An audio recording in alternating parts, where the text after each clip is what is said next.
ইতিমধ্যে বেরিয়ে আসলো আজকের বিশেষ বিশেষ সংবাদ। শুরুতেই দেখে নিব আজকের সংবাদ শিরোনাম।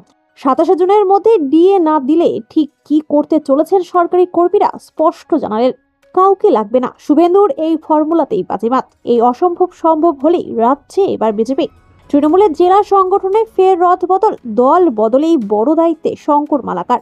1,20,000-এ ঘর হয়, বিজেপি ক্ষমতায় আসলে 3 লাখ করে দেওয়া হবে, বিরাট ঘোষণা শুভেন্দুর।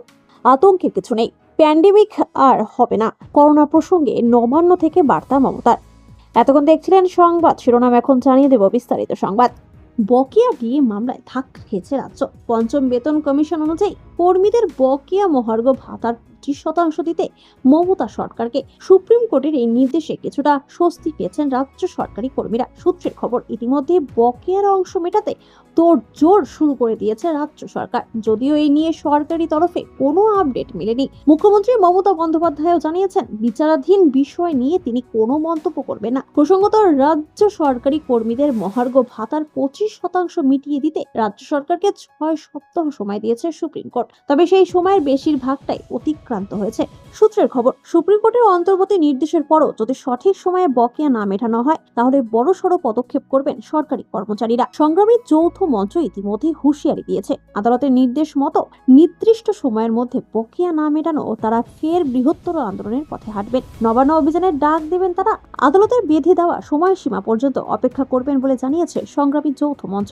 সংগ্রামী যৌথ মঞ্চের আহ্বায়ক ভাস্কর ঘোষ বলেন, যদি সরকার সুপ্রিম নির্দেশ অমান্য করে, তাহলে আমরা আইনি পদক্ষেপের পাশাপাশি রাজপথে নেমে সরকারকে চাপে ফেলার চেষ্টা করব। যেহেতু সমস্ত সিদ্ধান্ত নবান্ন থেকে নেওয়া হয়, তাই আমাদের আন্দোলনও নবান্ন কেন্দ্রিক হবে, যোগ করেন ভাস্কর বাবু। উল্লেখ্য, গত 16 মে ডিএ মামলায় রাজ্য সরকারকে একটি অন্তর্বর্তী নির্দেশ দেয় সুপ্রিম কোর্ট। ডিএ মামলায় বিচারপতি সঞ্জয় করল এবং বিচারপতি সন্দীপ মেহতার ডিভিশন বেঞ্চ রাজ্য সরকারকে রাজ্য সরকারি কর্মচারীদের 2009 থেকে 2019 সাল পর্যন্ত বকেয়া মহার্ঘ ভাতার 25% মিটিয়ে দেওয়ার নির্দেশ দিয়েছে। সে সময় 6 সপ্তাহের মধ্যে বকেয়া পরিশোধ করার নির্দেশ দেয় শীর্ষ আদালত। আগস্ট মাসে এই মামলার পরবর্তী শুনানি দিন ধার্য করা হয়েছে। এই রাজ্যের শাসক দল তৃণমূল কংগ্রেস যেভাবে একটি নির্দিষ্ট সম্প্রদায় তোষণ করছে, তাতে তারা যে সেই সম্প্রদায়ের পুরো ভোটটাই পাবে তা পরিষ্কার বিজেপির কাছে। তাই গেরুয়া শিবির বা শুভেন্দু অধিকারী সেই নির্দিষ্ট সম্প্রদায়ের ভোট নেওয়ার জন্য মোটেই তৎপরতা দেখাচ্ছেন না, বরঞ্চ হিন্দুদের যাতে আরো বেশি করে ঐক্যবদ্ধ করা হয় এবং হিন্দুদের মধ্যে যাতে কেউ দ্বিখণ্ডিত না থাকে, তার জন্য মরিয়া চেষ্টা করছেন রাজ্যের বিরোধী দলনেতা। প্রত্যেকটি সভায় গিয়ে তিনি এই বার্তা দেওয়ার চেষ্টা করছেন, হিন্দুরা ঐক্যবদ্ধ থাকুন, তাদের ভোট যাতে কোনো মতেই তৃণমূলের দিকে না যায়। আর এই অসম্ভব যদি সম্ভব হয়, তাহলে তৃণমূল যতই একটি নির্দিষ্ট সম্প্রদায়ের সমস্ত ভোট পেয়ে যাক না কেন, তারপরেও তারা ক্ষমতায় আসতে পারবে না। সন্দেশখালীর মতো এলাকায় গিয়ে এদিন সেই কথাই শোনা গেল রাজ্যের বিরোধী দলনেতার গলায়। বলা বাহুল্য, এদিন সন্দেশখালীর নেজাটে একটি সভায় বক্তব্য রাখেন রাজ্যের বিরোধী দলনেতা শুভেন্দু অধিকারী। আর সেখানেই সমস্ত হিন্দু সম্প্রদায়কে একত্রিত থাকার বার্তা দেন তিনি। শুভেন্দু বাবু বলেন, রামকৃষ্ণ মিশন, ভারত সেবাশ্রম, ইসকন, আর্য সমাজ, লোকনাথ ব্রহ্মচারী, রামগোপাল ঠাকুর, বালক ব্রহ্মচারী মহারাজ ভাগ হবেন না। সমস্ত মঠ আঁকড়ে রাখুন, কিন্তু ফাইনালে হাতে রাখুন গীতা। ধর্ম রক্ষিত রক্ষিত, জাগো হিন্দু। আমরা কথা দিতে পারি, উত্তরপ্রদেশ, আসাম দেখেছেন, আমাদের আনুন, আরো ভালো কিছু দেখবেন।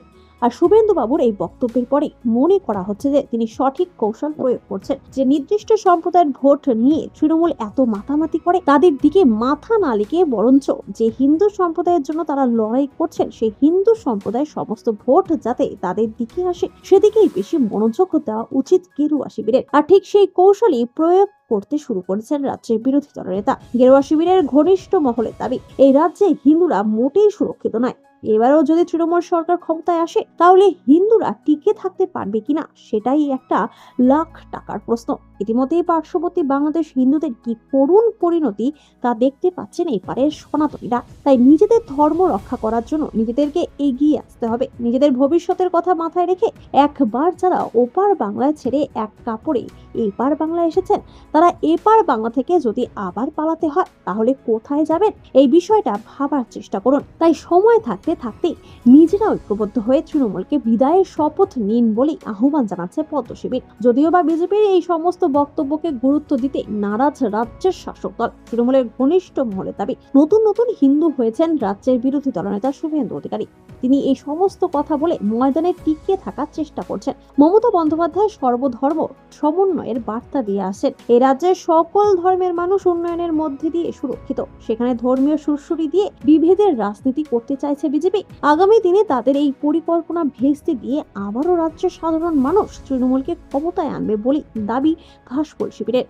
তৃণমূলের জেলা সংগঠনে ফের রদবদল। বারাসত সাংগঠনিক জেলা চেয়ারপারসন এবং সভাপতির নাম ঘোষণা করা হলো। পাশাপাশি নাম ঘোষিত হলো রাজ্য মাদার কমিটির নয়া সহ সভাপতি এবং সাধারণ সম্পাদকের। দলবদল করে তৃণমূলে বড় পদ পেলেন প্রাক্তন কংগ্রেসী শঙ্কর মালাকারও। গত 16ই মে তৃণমূলের সাংগঠনিক রদ বদল হয়েছিল। সে সময় জেলা সভাপতি এবং জেলা চেয়ারম্যানদের নাম ঘোষণা করা হয়। সেই তালিকায় বাদ ছিল বারাসত এবং দার্জিলিং সমতল সাংগঠনিক জেলা সভাপতিদের নাম। আজ সোমবার তৃণমূলের জারি করা বিজ্ঞপ্তি অনুযায়ী বারাসত সাংগঠনিক জেলার চেয়ারপারসন হলেন সব্যসাচী দত্ত। এর আগে এই পদে ছিলেন হাবড়ার তৃণমূল নেত্রী রত্না বিশ্বাস। জেলা সভাপতি রইলেন সাংসদ ডক্টর কাকলি ঘোষ দস্তিদারি। অন্যদিকে রাজ্য সংগঠনে নয়া সহ সভাপতির পদ পেলেন শঙ্কর মালাকার। রাজ্য সাধারণ সম্পাদক হলেন ফুরফুরার পীরজাদা কাসেম সিদ্দিকী। সবকটি নিয়োগই বেশ তাৎপর্যপূর্ণ বলে মনে করছে রাজনৈতিক মহল। মুখ্যমন্ত্রীর উন্নয়নের উপর ভরসা রেখে গত সপ্তাহে দল বদলেছিলেন উত্তরের দাপুটে কংগ্রেসী নেতা শঙ্কর মালাকার। প্রাথমিকভাবে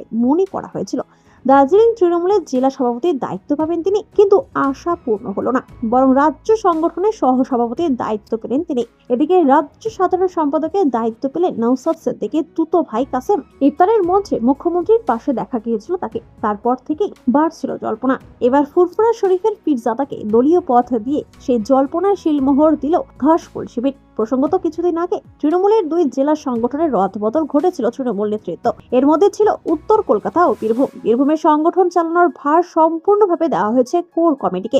অনুব্রত মণ্ডল সহ 7 সদস্যের কোর কমিটি সব কর্মসূচি করবে, এমনই সিদ্ধান্ত নেওয়া হয়েছে দলের শীর্ষ নেতৃত্বের তরফে। কলকাতা উত্তরে ও বীরভূমের ধাঁচে তৈরি হয়েছে কোর কমিটি। তাতে রয়েছেন 9 সদস্য। সেই সময় দলের সর্বভারতীয় সাধারণ সম্পাদক অভিষেক বন্দ্যোপাধ্যায় জানিয়েছিলেন, যারা যোগ্য, যারা পরিশ্রম করেছেন তাদের দল পুরস্কৃত করেছে।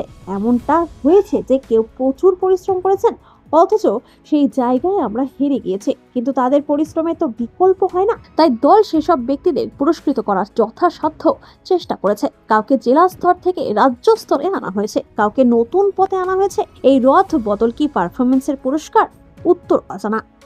আবাস যোজনা নিয়ে একলা চলো নীতি অনুসরণ করেছে পশ্চিমবঙ্গ সরকার। একাধিকবার কেন্দ্রের বিরুদ্ধে এই প্রকল্পের টাকা আটকে রাখার অভিযোগ এনেছে রাজ্যে। শেষ অবধি বাংলার বাড়ি প্রকল্প চালু করেন মুখ্যমন্ত্রী মমতা বন্দ্যোপাধ্যায়। এই স্কিমের অধীন উপভোক্তাদের বাড়ি তৈরি করতে 1,20,000 টাকা করে দেওয়া হয়। এবার এর পাল্টা বড় দাবি করলেন রাজ্যের বিরোধী দলনেতা শুভেন্দু অধিকারী। বিজেপিকে ক্ষমতায় আনলে ঘর বানাতে 3 লাখ টাকা করে দেওয়া হবে বলে ঘোষণা করলেন তিনি। সন্দেশখালীর কানমারি ভারত সেবা আশ্রমের মাঠে একটি সভার আয়োজন করা হয়েছিল। হিন্দু অধিকার রক্ষার লড়াইয়ে আত্মবলিদানকারীদের প্রতি শ্রদ্ধা জানাতে এই কর্মসূচির আয়োজন করা হয়। সেখানে প্রধান অতিথি হিসেবে উপস্থিত হয়েছিলেন নন্দীগ্রামের বিধায়ক। সেখান থেকে বেশ কিছু ঘোষণা করেন তিনি। বাড়ি তৈরির জন্য 3 লাখ টাকা দেওয়ার প্রতিশ্রুতি দিয়ে বিজেপি নেতা বলেন, 1,20,000 টাকার ঘরের জন্য তৃণমূলের পেছন ছুটছেন। এই টাকায় ঘর হয়? তাহলে শুনুন, বিজেপিকে ক্ষমতায় আনুন, ঘর তৈরির জন্য অ্যাকাউন্টে 3 লাখ টাকা করে দেওয়া হবে। বাংলা থেকে তৃণমূলকে হঠাতে জোট বাঁধার ডাকও দেন শুভেন্দু। রাজ্যের বিরোধী দলনেতা বলেন, ভাগ হবেন না, জোট বাঁধুন, তৈরি হন, সব মত আঁকড়ে রাখুন, তবে শেষ অবধি গীতাটাকে হাতে রেখে দিতে হবে। বিজেপিকে ক্ষমতায় আনলে আরো ভালো কিছু দেখতে পাবেন বলে দাবি করেন তিনি। নন্দীগ্রামের বিধায়ক বলেন, 500 টাকার জন্য নিজের শাখা সেতুর বিসর্জন দেবেন না। বিজেপি সরকার করলে প্রত্যেক মাসের 1 তারিখে 3,000 টাকা করে অ্যাকাউন্টে পাঠিয়ে দেওয়া হবে বলে ঘোষণা করেন তিনি। সেই সঙ্গে পহেলগাঁও কাণ্ডের প্রসঙ্গ টেনে বলেন, মায়েরা পহেলগাঁও দেখেছেন তো, ধর্ম দেখে দেখে শেষ করা হয়েছে। প্রতিশোধ হিসেবে দেশের প্রধানমন্ত্রী মাসুদ আজহারের বংশ শেষ করে দিয়েছেন। উল্লেখ্য, বছর ঘুরলে বাংলায় বাঁচবে ভোটের দামামা, শুরু হয়ে যাবে মসনদ দখল করার লড়াই। এই আবহে সন্দেশখালী সভা থেকে এক গুচ্ছ ঘোষণা করলেন শুভেন্দু। বিজেপি ক্ষমতায় আসলে ঘর তৈরিতে 3 লাখ, মাসের 1 তারিখে 3,000 টাকা করে দেওয়ার প্রতিশ্রুতি দিয়েছেন তিনি। সেই সঙ্গে রাজ্য থেকে তৃণমূলকে হটানোর ডাকও দিয়েছেন বিরোধী দলনেতা। এক সপ্তাহের মধ্যে বাংলায় দ্বিতীয় মৃত্যু। রাজ্যে এই নিয়ে প্রাণ গেল মোট 2 জন করোনা আক্রান্তের। জানা গিয়েছে কোভিড পজিটিভ হয়ে বেলেঘাটা আইডিতে ভর্তি হয়েছিলেন 48 বছরের ওই ব্যক্তি, কিন্তু দিন কতকের মধ্যে প্রাণ গেল তার। অবশ্য রাজ্যের স্বাস্থ্য ভবনের দাবি, করোনার কারণে মৃত্যু হয়নি ওই ব্যক্তি। মৃতের চিকিৎসা সংক্রান্ত সকল নথি বিশ্লেষণ করে তারা জানিয়েছে, ওই ব্যক্তি করোনা আক্রান্ত হলেও তার মৃত্যুর কারণ করোনা নয়, বরং তার শরীরে থাকা আরো অন্যান্য অসুখের কারণে চিকিৎসা গ্রহণ করতে পারেননি তিনি, ফলত প্রাণ গিয়েছে। উল্লেখ্য, গত 24 ঘন্টায় রাজ্যে করোনা আক্রান্তের সংখ্যা বেড়েছে 54টি, যার জেরে বাংলা জুড়ে মোট সংক্রমিতের সংখ্যা বেড়ে হয়েছে 747। অন্যদিকে গোটা দেশে গত 24 ঘন্টায় নতুন সংক্রমিতের সংখ্যা 358 জন। মোট অ্যাক্টিভ আক্রান্তের সংখ্যা 6491 জন। সোমবার বাংলায় বাড়ন্ত করোনা সংক্রমণ প্রসঙ্গে নবান্ন থেকে সাংবাদিক বৈঠকে বসেন মুখ্যমন্ত্রী মমতা বন্দ্যোপাধ্যায়। পরিস্থিতি একেবারেই শঙ্কাজনক নয় বলেই বার্তা দেন তিনি। এদিন মুখ্যমন্ত্রী বলেন, করোনা নিয়ে আতঙ্কিত হওয়ার কিছু নেই, স্বাভাবিক অবস্থায় বজায় থাকবে, প্যান্ডেমিক আর হবে না।